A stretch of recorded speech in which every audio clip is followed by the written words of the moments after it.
Somewhere in the world at this very moment, an 8-year-old girl is playing with dolls, drawing in her school notebook, or perhaps running through the yard with an innocent smile on her face. She laughs loudly, asks curious questions about everything she sees, and dreams of becoming a teacher, doctor, or ballerina when she grows up. This is the reality every child should have, a protected childhood, full of discoveries and infinite possibilities. But on September 14, 2013, in the remote province of Hajjah, Yemen, a girl of the same age had her childhood brutally destroyed by an ancestral tradition that became her death sentence. Rawan was only 8 years old when she was given in marriage to an adult man 5 times her age. What should have been just another night of play and childhood dreams became her last night of life, exposing to the world a dark and cruel reality that millions of girls still face today in silence. Before continuing with this story that completely changed my perspective on child protection and made me deeply question how many Rawans exist around the world at this moment, I need to make an important pause. This is not just a distant story from a country you may never visit. This is a reality happening now while you watch this video in different corners of the planet. Write in the comments where you're watching from, your city, your country. I want to know how far this awareness message is reaching, how many borders we're crossing together, and how many people we can impact so that no more Rawans have to die from a tradition that should have stayed in the past. Your participation in the comments shows me that this cause is spreading and that together we can make a difference. To truly understand the magnitude of Rawan's tragedy, we need to dive deeply into the complex and devastating context in which she lived. Yemen, strategically located on the Arabian Peninsula between Saudi Arabia and the Gulf of Aden, is much more than just one of the poorest countries in the Middle East. It's a nation fragmented by decades of conflicts, chronic political instability, and a humanitarian crisis that intensifies each year. In 2013, when little Rawan lost her life, Yemen already showed clear signs of the approaching collapse. The economy was in free fall, with more than 54% of the population living below the poverty line. Unemployment reached alarming levels, especially among youth, creating an environment of desperation where families made extreme decisions to survive. Hajjah province, where Rawan was born and died, perfectly exemplifies the country's challenges. Located in the northwest region, it's a predominantly rural and mountainous area, characterized by isolated communities where access to basic services like education, healthcare, and even clean water is extremely limited. The roads are precarious, often impassable during certain times of the year, creating isolation that perpetuates traditional practices without question. In these remote communities, tribal structures exert much greater influence than the central government. Local leaders and tribal elders are the true authorities, making decisions that affect entire lives based on codes of honor, ancestral traditions, and immediate economic needs. The modern concept of individual rights, especially children's and women's rights, simply doesn't exist in this context. Education, particularly for girls, is seen as an unnecessary luxury in a region where every family member must contribute to basic survival. Girls often assume heavy domestic responsibilities from a very young age, caring for younger siblings, fetching water, helping with food preparation, assisting in subsistence agriculture. This reality shapes a perspective where the transition to marriage seems natural and inevitable. The healthcare system in the region is practically non-existent. Hospitals are hours or even days away, qualified medical professionals are rare, and knowledge about reproductive health and risks associated with early marriage is minimal. Many women in the community probably never had access to basic information about child development or the medical dangers an 8-year-old child would face in a conjugal situation. Reconstructing Rawan's life before her death is a painful exercise that forces us to confront the reality of millions of girls whose stories we'll never know. At 8 years old, Rawan was at the age when children develop their first true friendships, begin to form their identity, and discover their unique talents. Under normal conditions, a girl of this age should be attending school, learning to read and write with enthusiasm, asking endless questions about how the world works. She should have time to play, to be a child, to make small mistakes without serious consequences, to dream of a future that seemed infinitely possible. But Rawan's reality was drastically different. Growing up in a family facing extreme poverty in Hajjah province, her responsibilities probably began very early. Girls in her situation often assume heavy domestic tasks, caring for younger siblings, fetching water from distant wells, helping with food preparation, assisting with basic agricultural tasks. Her education, if it existed, was probably interrupted or never properly started. In rural Yemen, especially in 2013, the female literacy rate was alarmingly low. Many families simply saw no value in educating girls who, in their perspective, would inevitably marry and become the responsibility of other families. Rawan's family, like countless others in the region, probably lived in a situation of chronic food insecurity. Regular meals were uncertain, access to basic medical care was non-existent, and the future seemed like a constant struggle for survival. In this desperate context, decisions that seem unthinkable to external observers begin to make a cruel and distorted logic. It's likely that Rawan didn't even fully understand what marriage meant. For an 8-year-old child, adult concepts like conjugal intimacy, marital responsibilities, and motherhood are abstract and incomprehensible. She may have been informed about the marriage in vague terms. Perhaps they told her she would go to a new house, have a new family, be cared for by her new husband. Her parents, especially her father, who probably made the final decision, may have genuinely believed they were ensuring a better future for their daughter. In communities where single women face severe social stigma and where economic opportunities for women are non-existent, marriage may seem like the only form of security available for a girl. Rawan's marriage was not the result of a fairy tale romance or a personal choice based on affinity and love. It was a cold, calculated commercial transaction between desperate families, where a child literally became an economic commodity. This reality exposes the cruelest face of extreme poverty, where even parental love can be distorted by the need for survival. The matrimonial arrangement process in communities like Rawan's follows protocols established for generations. Intermediaries, often older women from the community, facilitate negotiations between families. They evaluate qualities of the potential bride, her apparent health, her work capacity, her purity, as if they were evaluating cattle for purchase. Rawan's groom, a man approximately 5 times older than her, represented relative economic stability in the community.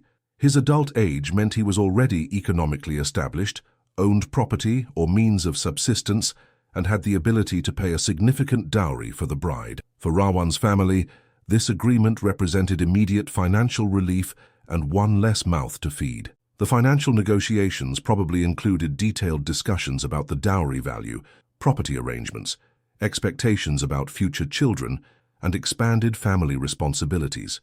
Every aspect of Rawan's future life was negotiated and decided without her participation or consent. Her opinion, her fears, her preferences, none of this was considered relevant to the process. The concept of child consent simply doesn't exist in this cultural context. Children are seen as family property, specifically of the patriarch, who has complete authority to make decisions about their lives. The idea that a child could have valid preferences about her own future is considered absurd and disrespectful to ancestral traditions. Cultural justifications for child marriage are numerous and deeply rooted. Protection of the girl against possible sexual violence or dishonor is frequently cited, a perverse logic that seeks to protect through institutionalizing abuse. Guarantee of purity until marriage is another justification based on cultural obsession with female virginity as a measure of value. But what no one in the community expected was that a few hours after the ceremony, this protective decision would become a death sentence for an innocent girl. Rawan's wedding day must have followed the traditional rituals that had been repeated for generations in her community. Traditional Yemeni music echoed through the air, women ululated in celebration, men danced with ceremonial rifles, and the aroma of spices and roasted meat filled the environment. For everyone present, except for the small protagonist, it was an occasion of joy and community celebration. But while adults lost themselves in the festivities, alarming signs were being systematically ignored. Rawan was visibly, unquestionably, a small child. Her 8-year-old body showed no signs of pubertal development.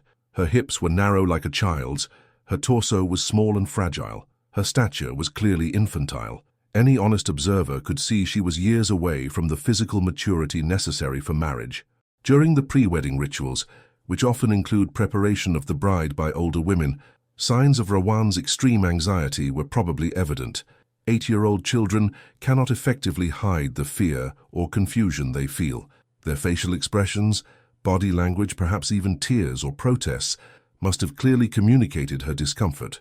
The women responsible for preparing Rawan for marriage, dressing her in bridal clothes, applying traditional henna, vaguely explaining what awaited her, probably witnessed her terror firsthand. But in a culture where questioning male decisions is unacceptable and where traditions are followed without question, these signs were rationalized as normal bride nervousness or appropriate shyness.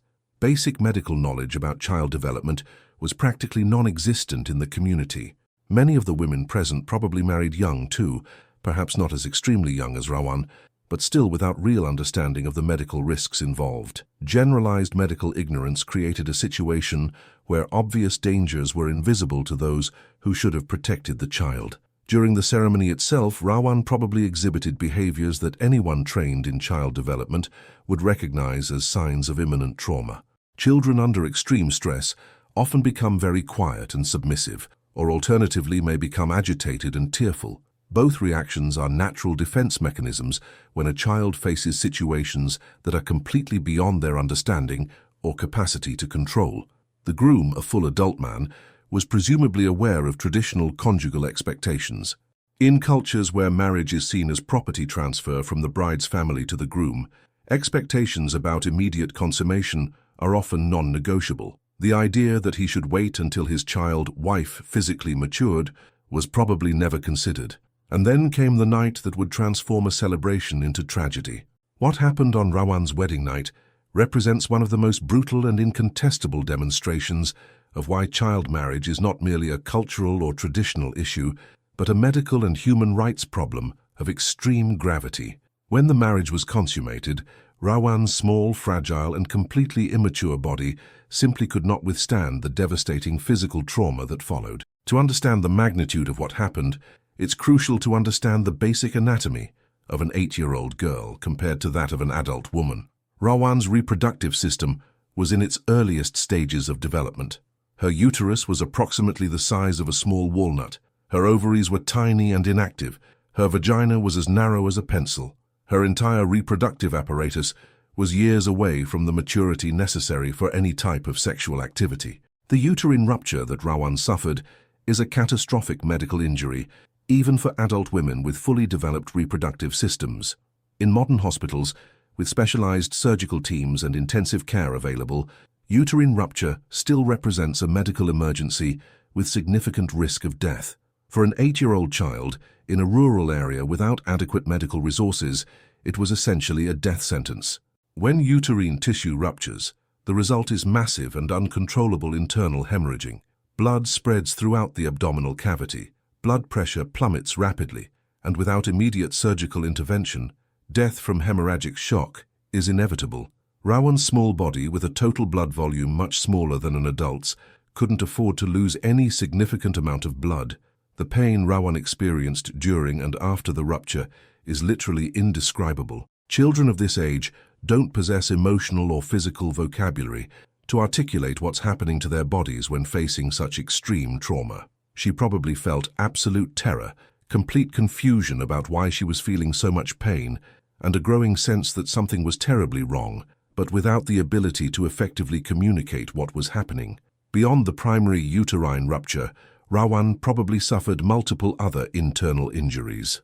Her small and delicate pelvic organs, bladder, intestines, blood vessels, may have been damaged by the trauma. The physical shock of her infantile nervous system trying to process adult magnitude pain may have caused additional neurological effects. As the internal hemorrhaging progressed, Rawan would have experienced growing symptoms of hemorrhagic shock, cold and moist skin, rapid and shallow breathing, accelerated but weak pulse, increasing mental confusion, and eventually loss of consciousness. These signs, easily recognizable by trained medical professionals, were probably complete mysteries to her family and community. When it became undeniably clear that something was catastrophically wrong with Rawan, a desperate race began against a clock that was almost exhausted. In remote rural communities like Hajar province, where Rawan lived and died, the concept of emergency medical care is practically abstract. There are no ambulances waiting at strategic posts, no trained paramedic teams, no medical rescue helicopters. The nearest hospital capable of dealing with a medical emergency of the magnitude Rawan faced was probably many hours away on precarious, mountainous, and often impassable roads. During the rainy season, these roads can become completely impassable, isolating entire communities for days or weeks. Even under ideal conditions, the time needed to transport Rawan to adequate medical care was probably longer than the time she had to survive. The lack of modern communication in the region created another almost insurmountable obstacle. Without reliable cell phones, internet, or even terrestrial telephone lines, there was no way to quickly communicate with distant hospitals, request ambulances, or even ask for basic medical advice from qualified professionals. Rawan's family was essentially isolated with a medical emergency that completely exceeded their response capacity. While Rawan fought for her life, losing precious blood with each passing minute, her family probably faced impossible decisions. Trying to transport her immediately in an improvised vehicle over bad roads could accelerate her death due to movement trauma. But remaining in the community waiting for help that might never come practically guaranteed her death from hemorrhaging. Generalized medical ignorance in the community meant that even the most basic first aid efforts were probably inadequate or potentially harmful. Without understanding internal hemorrhaging, hemorrhagic shock, or trauma stabilization, well-intentioned attempts to help may have inadvertently accelerated Rawan's deterioration. Emergency transport improvised in rural areas of Yemen is often carried out in vehicles totally inadequate for critical patients. Trucks, private cars in poor condition, or even pack animals may be the only available options. For Rawan, already in critical hemorrhagic shock, the additional trauma of transport in inadequate conditions may have been the determining factor between life and death. During the desperate journey to the hospital, Rawan probably lost consciousness multiple times, her breathing became more labored, and her vital signs continued deteriorating. Her family, helplessly watching as an 8-year-old child slowly died in their arms, faced the kind of horror no parent should ever experience, and all because of a decision they thought would protect her. When they finally reached the hospital, if they made it in time, the available medical resources were probably inadequate for the type of emergency surgery Rawan needed. Rural hospitals in Yemen often lack basic equipment like blood banks, adequately equipped operating rooms, or surgeons specialized in pediatric gynecological trauma. But why, in the 21st century, do tragedies like this still happen when we have medical knowledge and technology to prevent them completely? Rawan's death could have remained a local tragedy, another name in statistics that rarely reach international headlines. But a combination of factors transformed her story into a global catalyst for change. The courage of local activists to speak out, the responsibility of journalists to investigate, and the power of social media to amplify voices that needed to be heard. When news of Rawan's death reached the offices of reputable international media outlets, it caused a chain reaction that reverberated around the world. The Guardian, one of the most respected publications globally, dedicated extensive coverage to the case, treating it not as sensationalism, but as a serious human rights issue that demanded serious international attention. Reuters, the international news agency, distributed the story to hundreds of outlets around the world, ensuring that Rawan's tragedy didn't remain confined to the pages of Middle East specialized newspapers. Suddenly, people on all continents were reading about an 8-year-old Yemeni girl who died because of a tradition that many assumed had been abandoned decades ago. Arwa Othman, a courageous activist and then head of Yemen's House of Folklore, played a crucial role in ensuring Rawan's story wasn't suppressed or distorted.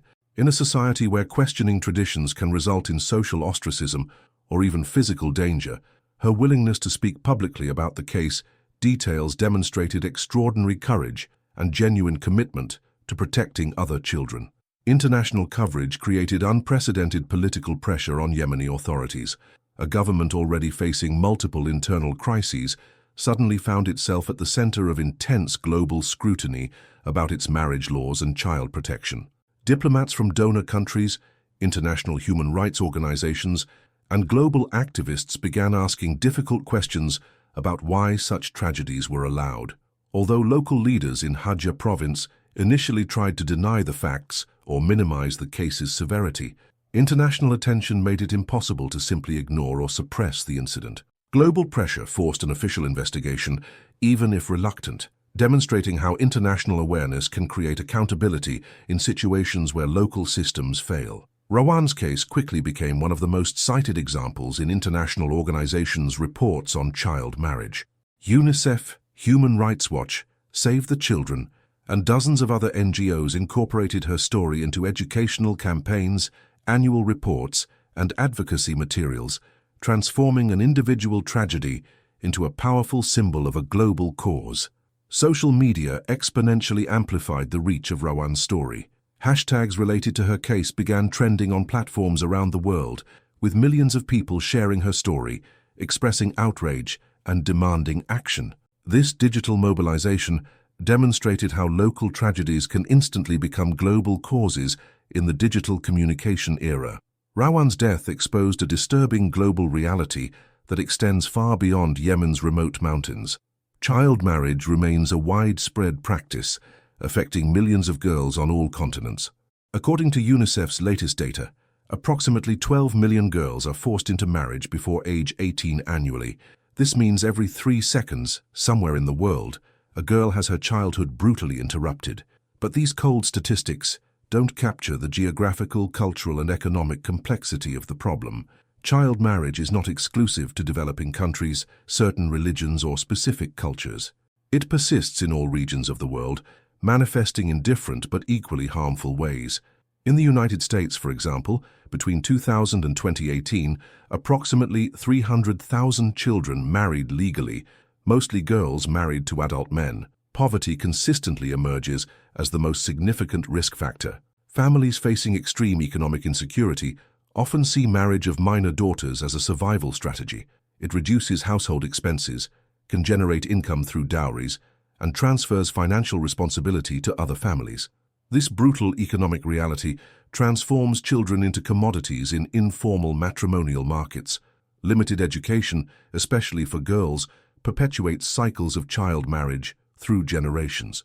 When girls don't have access to formal education, their future economic options are drastically limited, making marriage the only perceived form of security. Simultaneously, uneducated parents often lack knowledge about child development, medical risks associated with early pregnancy, and children's legal rights. Armed conflicts and political instability dramatically exacerbate child marriage risks. During wars, forced displacements, and collapses of social protection systems, desperate families often resort to marriage as a perceived protection strategy for girls. Paradoxically, this attempt at protection often exposes girls to even greater risks. Child marriage consequences create intergenerational cycles of vulnerability. Girls married early often abandon formal education, severely limiting their future economic opportunities. They face dramatically higher rates of domestic violence, with studies indicating that women married in childhood are 3 times more likely to experience conjugal violence. Early pregnancy, an almost inevitable consequence of child marriage, brings devastating medical risks. Girls between 10 and 14 years old are 5 times more likely to die during childbirth compared to women between 20 and 24 years old. Their babies face dramatically elevated risks of infant mortality, low birth weight, and long-term developmental problems. Psychological impacts of child marriage are profound and lasting. Girls forced into marriage often develop depression, anxiety, and post-traumatic stress disorder. Social isolation resulting from early marriage can cause psychological damage that persists for decades, affecting their ability to form healthy relationships and make autonomous decisions. Organizations like Girls Not Brides, a global partnership encompassing more than 1,400 civil society organizations, work tirelessly to eradicate child marriage through multifaceted approaches. Their programs include community awareness campaigns, advocacy for legal reforms, educational programs for at-risk girls, and economic initiatives for vulnerable families. Although Rawan's story is deeply tragic and represents one of the most devastating examples of child marriage consequences, her death was not in vain. The global impact of her case catalyzed significant changes that literally saved thousands of lives of other girls around the world, transforming an individual tragedy into a global child protection movement. In Yemen itself, despite ongoing conflicts devastating the country, the international commotion caused by Rawan's death contributed to serious discussions about matrimonial law reform. Local activists, inspired by the global attention her case received, intensified campaigns to establish and enforce minimum legal age for marriage, using her story as a powerful example of the dangers of ignoring child protections. International human rights organizations systematically incorporated Rawan's story into their educational materials and advocacy campaigns. Her case is frequently cited in annual reports, presentations to legislators, and training programs for professionals working with child protection, keeping alive the memory of a girl who became a symbol of a cause much larger than her own tragedy. Educational programs in vulnerable communities around the world now use stories like Rawan's to raise awareness among parents and community leaders about concrete medical risks of child marriage. When families understand that marrying their small daughters can literally kill them, many fundamentally reconsider these traditional decisions, demonstrating how evidence-based education can overcome harmful traditions. Economic initiatives also emerged directly inspired by cases like Rawan's. Conditional cash transfer programs, which provide regular financial support to families that keep their daughters in school until appropriate ages, help address the economic pressures that often lead to child marriage. These programs, implemented in dozens of countries, have already protected millions of girls. Legislative changes were also catalyzed by her story. Multiple countries strengthened their laws on minimum marriage age, closed legal loopholes that previously allowed dangerous exceptions, and implemented more severe penalties for those who facilitate child marriages. Although there's still much legislative work to be done, each strengthened law potentially represents thousands of girls protected from fates similar to Rawan's. Technological advances also played a transformative role. Mobile applications and digital platforms now allow girls at risk to connect directly with aid organizations, report threats of forced marriage through secure channels, and access educational resources about their fundamental rights. These systems, unthinkable at the time of Rawan's death, have already saved countless lives. Global awareness campaigns gained extraordinary momentum after her case. International Days to Combat Child Marriage now mobilize millions of people annually. Celebrities use their platforms to educate about the issue, and multinational corporations invest significant resources in prevention programs, creating a global movement that transcends cultural and political boundaries. Monitoring and rapid response systems were developed specifically to prevent tragedies like Rawan's. International organizations now maintain global databases on child marriages, early warning systems to identify at-risk communities, and rapid response networks that can intervene when girls are in imminent danger. Specialized medical programs also emerged in direct response to cases like hers. Training for healthcare professionals on how to identify and respond to evidence of child marriage, development of medical protocols to treat survivors, and creation of specialized care centers for girls who escaped forced marriages represent direct advances inspired by her tragedy. Perhaps most importantly, Rawan's story helped fundamentally change global conversations about child marriage.